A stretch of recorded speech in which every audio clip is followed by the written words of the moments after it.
Je suis avec Aude Ambresin à Euretina, à Paris. Aude, tu reviens avec des résultats de vraie vie avec la Flibercept 8 mg. Les Suisses utilisent la Flibercept depuis un moment. Vous en êtes où alors avec la Flibercept?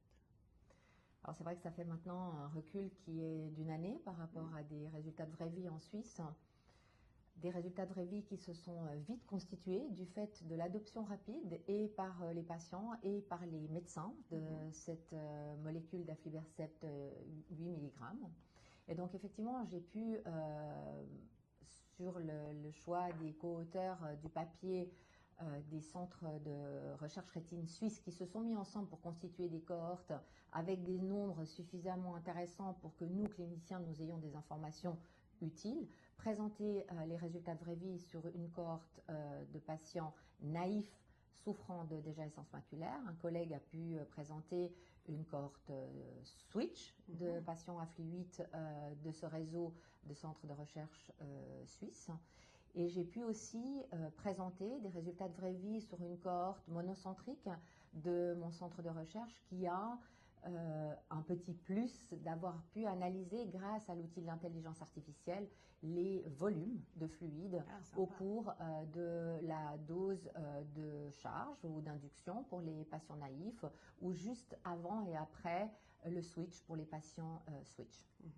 Et alors, les résultats, ça fait quoi? Alors, les résultats, peut-être qu'on peut commencer avec un résultat de sécurité pour dire qu'en termes de sécurité, nous n'avons pas eu aussi bien dans l'étude monocentrique que dans l'étude des centres de recherche suisses de nouveaux effets secondaires à déplorer. Nous avons eu des cas isolés d'inflammation de type vitrite, pourtant avec des cas qui ont tous pu être traités par des stéroïdes topiques et aucun cas, je pense que c'est important de le relever, de vasculite occlusive. D'accord. Pour l'acuité visuelle, pour l'efficacité anatomique? Donc en termes d'efficacité effectivement visuelle et anatomique, peut-être qu'on va, par souci de clarté, séparer les patients naïfs des patients switch et les cohortes de monocentriques avec l'outil de l'intelligence artificielle de ceux du réseau.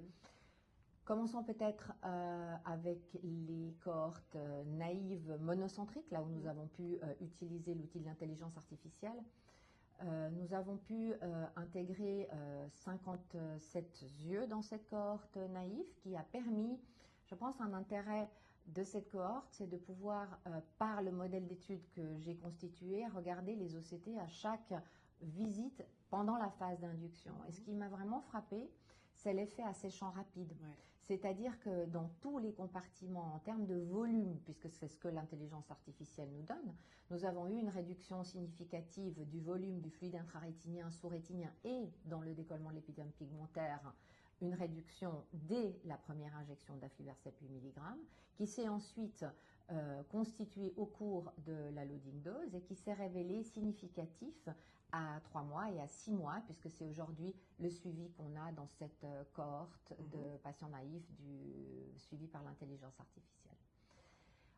En termes de monitoring de l'OCT, bien sûr. Et donc, on a aussi pu, par le schéma de durabilité de la molécule qu'on a voulu tester par cette étude, c'est-à-dire que nous avons, dès que le patient était sec, si tel était le cas après la loading dose, nous avons observé le patient et nous avons déjà pu, après 6 mois, avoir un intervalle moyen entre les injections de 9,7 semaines, soit proche déjà de 10 semaines, alors que nous sommes qu'à 6 mois de suivi. Donc une extension rapide. Une extension très rapide qui était une des conclusions. Pour les patients switch, nous avons ici 80 yeux qui ont été suivis grâce à l'outil de l'intelligence artificielle et qui aussi ont pu démontrer une réduction significative de tous les fluides au cours de la phase switch immédiate et à 3 mois et à 6 mois, ce qui est donc dans une cohorte, que je le précise, pure AFLI 2 mg, AFLI 8 mg, donc ce sont des switches que de AFLI 2. Nous avons pu aussi démontrer ça dans cette cohorte-là, avec une extension qui dans cette cohorte-là était de une semaine environ. On gagne une semaine. On gagne une semaine. Ouais. Pour l'instant à 6 mois, mais on sait que la durabilité peut encore se constituer avec le temps.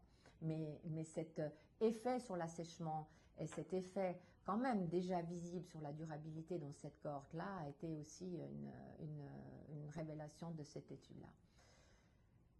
Maintenant, sur la cohorte switch des réseaux, là, nous avons pu inclure, grâce à la participation de nombreux centres en Suisse, 267 yeux qui ont, pas bénéficié d'une analyse avec l'intelligence artificielle, mais qui ont bénéficié d'une analyse qualitative d'épaisseur centrale sous-fovéolaire, d'épaisseur rétinienne, et qui ont montré aussi une réduction significative à 6 mois et 12 mois, car là, le suivi est de 12 mois, chez une cohorte, dans une cohorte de switch qui, à 77%, venait de aflibercept 2 mg, et qui a aussi démontré une extension d'intervalle, donc en termes de durabilité, une extension de 2 semaines, de 7 à 9 semaines pour cette cohorte-là. Donc, je pense qu'en résumé, en réponse à cette question, aussi bien dans les naïfs, par l'outil de l'intelligence artificielle, on a pu démontrer un effet asséchant rapide maintenu à 6 mois, avec une durabilité qui s'est rapidement constituée, sans effet secondaire nouveau en vraie vie. Et dans ces 2 cohortes switch, aussi un effet asséchant sur les patients qui étaient préalablement traités par d'autres molécules, mais principalement 2 mg, et une durabilité qui s'est constituée. Oui, c'est ça. En 6 mois, on gagne 1 à 2 semaines pour les switch. C'est ce qu'on semble obtenir effectivement dans ces résultats de revue en Suisse. Bon.